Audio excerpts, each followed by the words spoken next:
good tree is known by its fruit.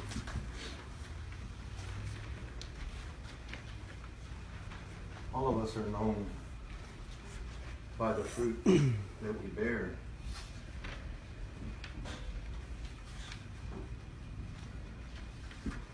A good tree does not bear bad fruit, just like a bad tree does not bear good fruit.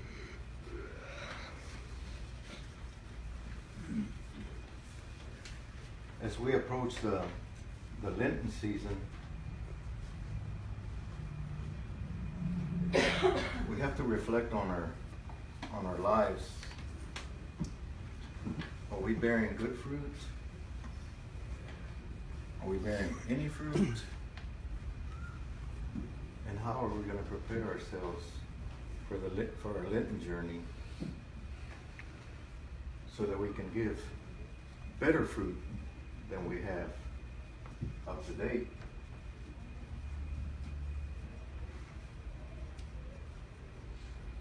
It talks about, last week we talked about not judging and you won't be judged. Don't condemn and you won't be condemned. And in the gospel it tells us about taking the wooden beam out of your own eye before you judge others.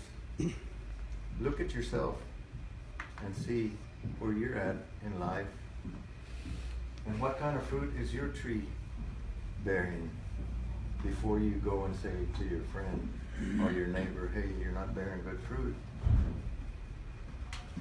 Is there anything obstructing your vision? Are you able to see what your brothers and sisters are doing? Or are you just judging them? Because we can judge. I mean, that's common for us. And it talks about a good person stores good in their heart. A bad person stores evil in their heart. Because from what? From the heart is what comes out of your mouth. What's in your heart is what comes out of your mouth. Remember later on in Luke's gospel, it talks about the Pharisees and how they used to wash their vessels. They would wash their vessels and they'd wash their hands up to their elbows. And Jesus says, what good does it do you to be clean on the outside if you're not clean in here? If you're not clean, he said, you store evil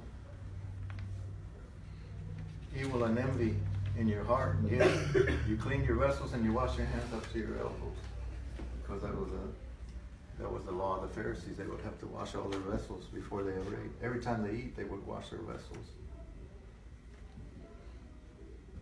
And so it is that, Sirach says, don't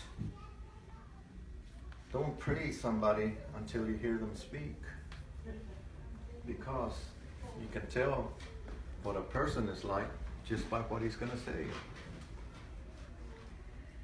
Because whether he likes it or not, things are going to come out from his heart. Sometimes when you're in a crisis or you have something, you tell a person, you need to let it out of your heart. You need to come clean. Your heart needs to come clean so you can move on in your life.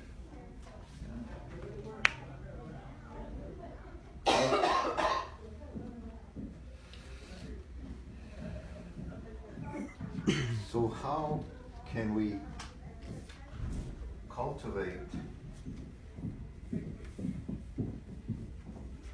ourselves so we can continuously give good fruit? Do the good, not just in word, but in deed. You have to do good, not just talk about it, but you have to do some works. The works that St. Paul talks about in the second reading. You have to be firm. You have to be steadfast. You have to be faithful to the works of God. If you're faithful to the works of God, then you're going to dress yourself in be incorruptible and in immortality. So you can reap the rewards that God gave us through Jesus Christ. And through Jesus Christ, He conquered death, right? Jesus Christ, He conquered death for our sake. And that's what St. Paul is doing. Be faithful, be steadfast, because you know that you're going to reap the rewards that God gave us through Jesus Christ. That's what St. Paul is talking about. And so instead of looking at others, make sure we take the splinter out of our eye or the beam before we judge other people. That we know that we are of clean heart and of clean mind, and we can make a sound excuse me, a sound decision about other people. And we have to remember that if we don't want to be judged, we shouldn't judge. If we don't want to be condemned, we shouldn't condemn other people. But store only goodness and kindness in our hearts. That way when we speak, the words will reflect what's in our hearts. And that way people will know that we bear good fruit because we have cultivated our own self, our own tree, to give out good fruit.